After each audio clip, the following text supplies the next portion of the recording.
देखे हो हेलीकॉप्टर? 4 बार देखा हूँ। 4 देखे। आज किसको देखे? योगी देख लिए? जी मिल चुके भी हैं। मिल चुके भी। आप लोग देखे हैं? देखे हैं आप लोग हेलीकॉप्टर उतरते हुए देखे हैं? हाँ बिल्कुल देखा है। देखे हैं। किसको झलक देखे हैं? हाँ योगी जी को झलक देखा सुरक्षा है। देखे? बहुत बढ़िया दिखा। और जो अभिवादन करने वाले उनमें किसी लोग को आप पहचान रहे थे? नहीं बिल्कुल हम लोग आप लोग बहुत करीब से समझ लीजिए सबसे ज़्यादा यहाँ दूर से आप नज़ारा अच्छा देख लिए ना? जी जी कल्पना किए थे कि इस तरह देख लेंगे? बिल्कुल कल्पना किया था। व्यवस्था कैसी रही? बहुत ही बढ़िया रही। बढ़िया ना? चलिए धन्यवाद। भारत माता की, भारत माता की। कबीर महोत्सव 2024 के आज के इस समारोह में जनपद संत कबीर नगर की प्रभारी मंत्री श्रीमती विजय लक्ष्मी गौतम जी, यहाँ के लोकप्रिय सांसद श्री प्रवीण कुमार निषाद जी, माननीय विधायकगण श्री अंकुर राज तिवारी जी, श्री अनिल कुमार त्रिपाठी जी, श्री गणेश चंद चौहान जी, पूर्व सांसद श्री इंद्रजीत मिश्र जी, श्री अष्टभुजा शुक्ला जी, पूर्व विधायक श्री राकेश सिंह बघेल जी, भारतीय जनता पार्टी के जिला के अध्यक्ष श्री जगदम्बा प्रसाद श्रीवास्तव जी, जिला प्रभारी अजय सिंह गौतम जी, संजीव राय जी, वेद प्रकाश सिंह जी, नगर पंचायत मगहर की अध्यक्ष श्रीमती अनवरी बैगम जी, आज के इस कबीर महोत्सव 2024 के आयोजन के समारोह अवसर पर आयोजित इस कार्यक्रम में जनपद संत कबीर नगर के गांव-गांव से उपस्थित सभी बहनों और भाइयों, मैं सबसे पहले यहाँ के जनप्रतिनिधियों, जिला प्रशासन, पुलिस प्रशासन और यहाँ के कबीर मठ के अपने महंत जी और उनके जितने भी यहाँ के शिष्यगण हैं उन सबको कबीर महोत्सव की हृदय से बधाई देता हूँ। कबीर के बगैर मगहर सचमुच नरक है और इसी चुनौती को स्वीकार किया था मध्यकाल के इस महान संत ने, जब मगहर के बारे में ये मान्यता थी कि मगहर में जाने से नरक मिलता है। ये बंजर क्षेत्र था, यहाँ की मिट्टी नमकीन थी, खारा पानी भी खारा था, लेकिन उनके चमत्कार ने इसे स्वर्णमय बना दिया। आज आप देखते होंगे पवित्र आमी नदी यहाँ बह रही है। जो फसलें सब जगह होती हैं वैसे ही यहाँ पर भी होती हैं। पानी यहाँ का मीठा हो गया और संत कबीर की चमत्कार से ये पूरा जनपद चमत्कृत भी होगा। इसलिए कबीर महोत्सव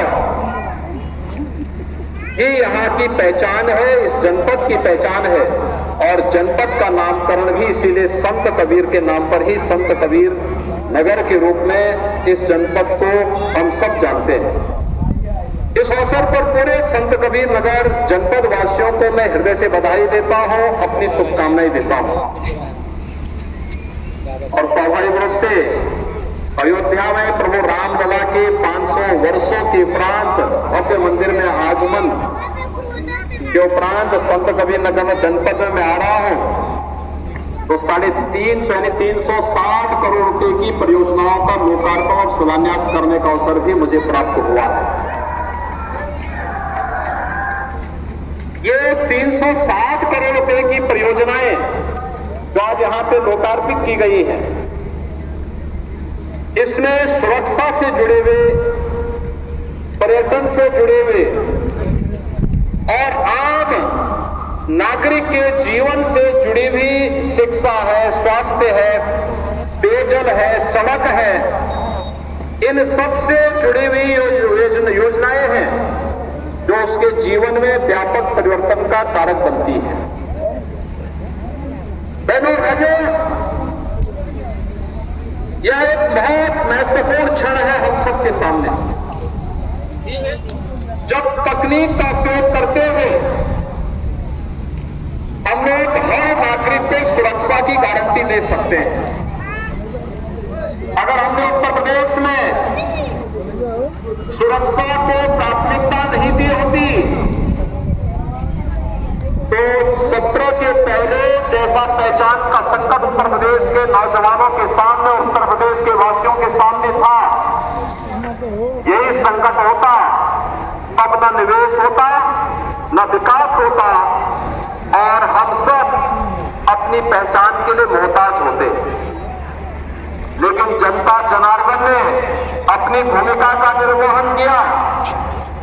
डबल इंजन की सरकार प्रदेश में आई और आज परिणाम है कि सुरक्षा का एक बेहतर वातावरण भी मिला, विकास की योजनाएं प्रभावी ढंग से क्रियान्वित हो रही हैं और विकास की योजनाओं के साथ साथ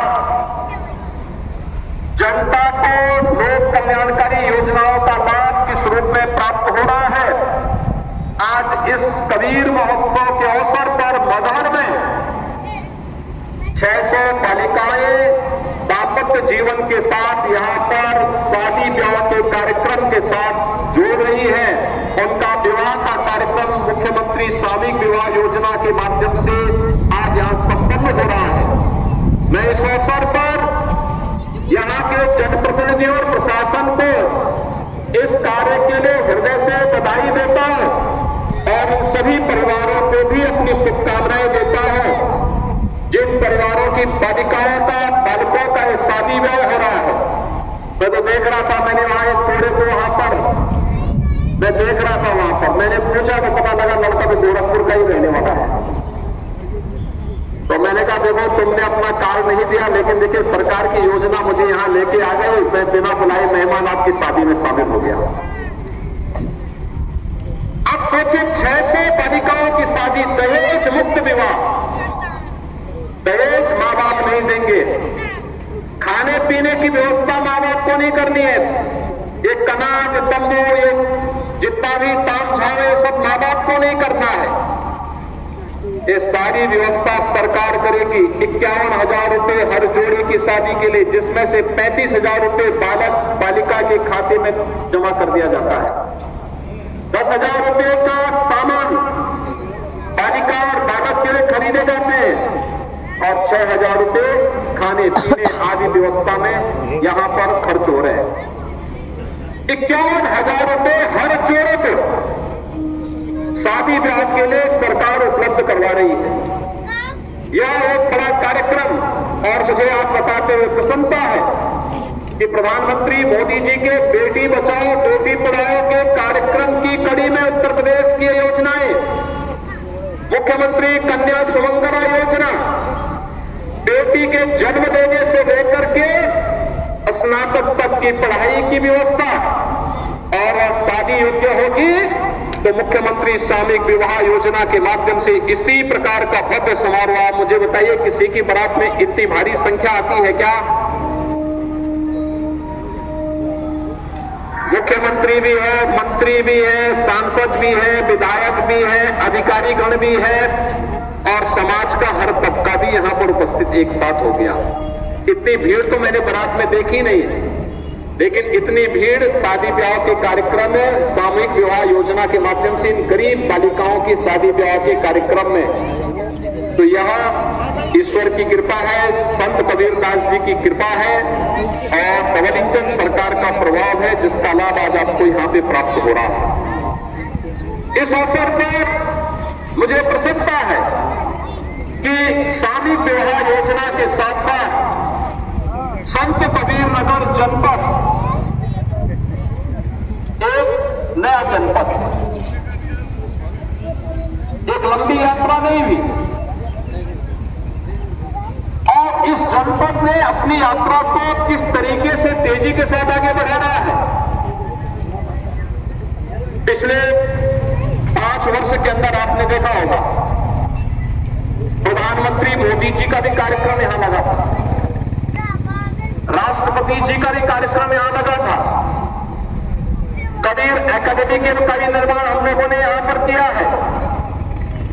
पखड़ा ताल का पुनरुद्धार करके उसको इको टूरिज्म का एक नया केंद्र बनाने की तैयारी, पक्षी विहार के साथ साथ वहां पर्यटक आ सके, यहां के लोगों में आजीविका के साधन उसके माध्यम से सृजन हो सके, लोगों को मनोरंजन का एक केंद्र बन सके, प्रवासी पक्षियों का एक केंद्र ये बखरा झील बन सके और मछुआरों के लिए भी मछली पालन का एक प्रमुख केंद्र के रूप में उसको विकसित किया जा सके।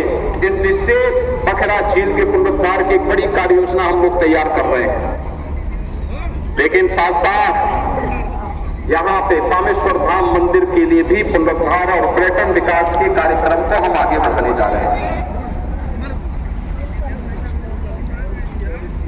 संत कबीर नगर जनपद में आने वाले समय में अपना मेडिकल कॉलेज हो, मैंने प्रशासन से पहले ही कह रखा है कि भाई यहां के लिए भी जमीन चिन्हित करिए, कहां यह बन सकता है और सड्डे के निर्माण की कार्रवाई को भी आगे बढ़ाया जा सके।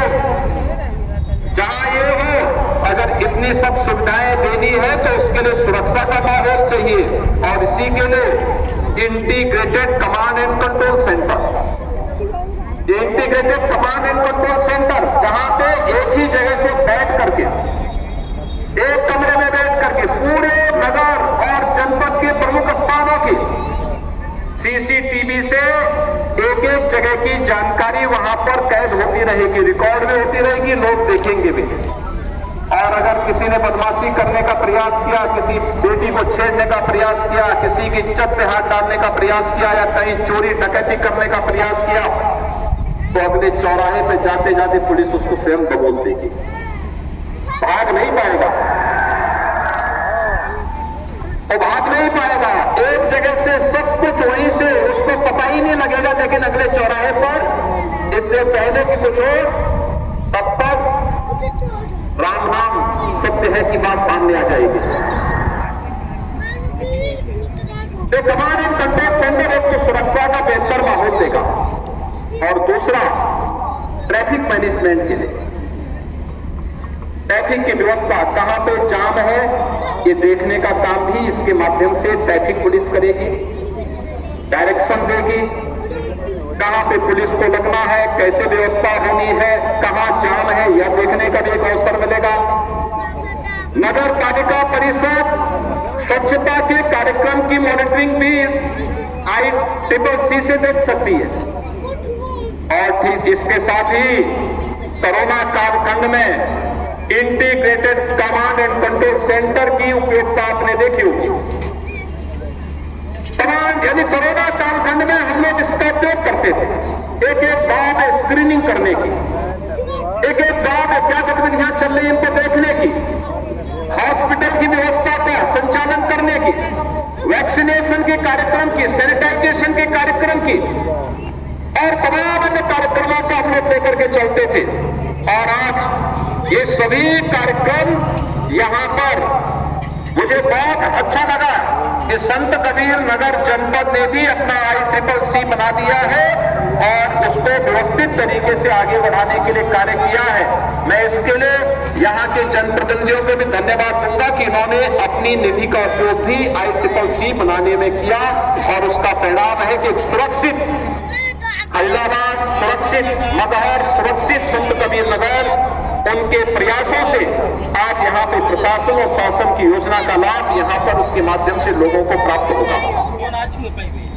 आज देश बदल रहा है, एक नए भारत का दर्शन हो रहा है। प्रधानमंत्री मोदी जी के नेतृत्व में इस नए भारत में हम सबका गौरव बढ़ा है। 140 करोड़ लोग आज अपने आप को गौरवान्वित महसूस करते हैं। जब देश शक्तिशाली होता है तो वह समर्थ भी होता है। समर्थ होता है तो समृद्धि अपने आप आने लगती है, और उस समृद्धि को देखते हुए आज भारत दुनिया की 5वीं बड़ी अर्थव्यवस्था बना है। और बहुत शीघ्र 2024 में एक बार मोदी जी को फिर से देश के प्रधानमंत्री पद की कुर्सी सौंपे, भारत दुनिया की 3री बड़ी अर्थव्यवस्था बनेगा। भारत का दुनिया की 3री बड़ी अर्थव्यवस्था बनने का मतलब हर नागरिक के जीवन में परिवर्तन होना, प्रति व्यक्ति आय बढ़ना। उत्तर प्रदेश ने पिछले 6 वर्ष में 6 करोड़ लोगों को बहुआयामी गरीबी से ऊपर उठाने का काम किया है, और पूरे देश में 24 करोड़ लोग बहुआयामी गरीबी से ऊपर उठे हैं। इस सरकार के द्वारा उठाए गए उन कदमों का परिणाम है, जिसके परिणाम स्वरूप एक गरीब को बिना किसी भेदभाव के शासन की योजना का लाभ प्राप्त हो रहा है। आवास मिले सबको बिना भेदभाव के, शौचालय मिला बिना भेदभाव के सबको मिले,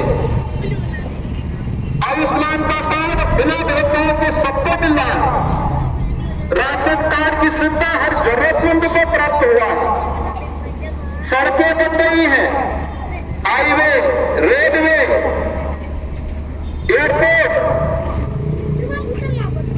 पुणे में फ्रेटेड की कनेक्टिविटी, इन सभी का लाभ प्राप्त होता है दिखाई दे रहा है। और आपका जनपद में मुख्यालय लखनऊ गोरखपुर हाईवे के साथ जुड़ा हुआ है, दक्षिणांचल राम जानकी मार्ग के साथ जुड़ा हुआ है, और उत्तरांचल में भी अच्छी कनेक्टिविटी की व्यवस्था हो रही है। यदि जनपद हर ओर से एक अच्छी व्यवस्था के साथ जुड़ रहा है, और विकास की इन्हीं संभावनाओं को आगे बढ़ाने के लिए हम सबको मिलकर के काम करना है। मैं आज के इस अवसर पर यहाँ के प्रशासन से ही कहूंगा कि जिस तेजी के साथ उन्होंने विकास के इन कार्यक्रमों को आगे बढ़ाया है, पिछले दिनों Uttar Pradesh global investor summit के अवसर पर जनपद संत कबीर नगर में भी निवेश के प्रस्ताव प्राप्त हुए थे। बहुत शीघ्र उत्तर प्रदेश में हम लोग उत्तर प्रदेश का ग्राउंड ब्रेकिंग के कार्यक्रम को, यानी जितने भी प्रोजेक्ट प्राप्त हुए हैं उनके शिलान्यास के कार्यक्रम को हम प्रारंभ करने जा रहे हैं। उस अवसर पर संत कबीर नगर की भी उन परियोजनाओं के लिए जहां जमीन की आवश्यकता है जमीन उपलब्ध कराना, जहां पे अन्य प्रकार की जितने भी नो ऑब्जेक्शन सर्टिफिकेट उपलब्ध करवाने की कार्रवाई, सभी प्रकार की कार्रवाई को समयबद्ध तरीके से आगे बढ़ाने का कार्य सभी संबंधित विभाग अगर कर पाएंगे तो यहाँ की योजनाएं न केवल आगे बढ़ेंगी बल्कि हजारों नौजवानों के लिए नौकरी और रोजगार की सुविधाएं उपलब्ध होंगी। और संत कबीर नगर के लिए तो कबीर में खल्लाबाग में तो है ही व्यवस्था, उनसे सटे हुए आमी नदी के ठीक उस पार गीडा भी यहाँ तक फैल चुकी है, तो गीडा में भी रोजगार के ढेर सारे अवसर आपके लिए उपलब्ध होंगे। आज के इस अवसर पर कबीर महोत्सव का एक कार्यक्रम जनपद की स्थापना और इसके पीछे के उद्देश्यों को पूरा करते हुए शासन की योजना को अंतिम तादाद पर बैठे हुए व्यक्ति तक जोड़ने के एक सशक्त माध्यम बनते हैं। अपनी लोक कला, लोक परंपरा, लोक संस्कृति, लोक गाथा, इन सबको आगे बढ़ाने के साथ साथ मेरी आप सबसे अपील होगी, बहुत सारे परिवार ऐसे होंगे जिनके पास पुरानी चीजें होंगी, किसी के पास पांडुलिपि होगी, किसी के पास ताम्रपत्र होगा, जहां का बिखरे पड़े होंगे, इसको कलेक्शन करके जिले के अंदर उसका एक केंद्र बनना चाहिए जहां एक बेहतर म्यूजियम बने, जिस म्यूजियम में हम लोग इनको संरक्षित कर सके और आने वाली पीढ़ी के लिए इसे धरोहर के रूप में सजो सके, इसके बारे में भी एक बेहतर व्यवस्था होनी चाहिए। और कबीर एकेडमी इसमें मदर के उसमें सहयोगी बनेगी, उसको आप संरक्षण करने में सहभागी बन पाएगी। इस विश्वास के साथ आज के इस अवसर पर मैं एक बार फिर से कबीर महोत्सव 2024 के इस समापन कार्यक्रम के अवसर पर यहाँ के जनप्रतिनिधियों, यहाँ के प्रशासन को और इस पूरे कार्यक्रम में सहभागिता निभाने वाले जितने भी कलाकार आए हैं, वे बाहर के भी थे, लोकल भी थे, यहाँ के महंत जी को, यहाँ के पूर्व और वर्तमान जनप्रतिनिधियों को, अन्य सभी महानुभावों को, उद्यमियों को, जिनकी भी सहभागिता इस पूरे समारोह के साथ रही है, कार्यक्रम के साथ रही है, उन सबका हृदय से अभिनंदन करते हुए उन्हें बधाई देता हूं एक सफल आयोजन के लिए और अपनी शुभकामनाएं देते हुए वाणी को विराम देता हूं। धन्यवाद। जय जय श्री राम।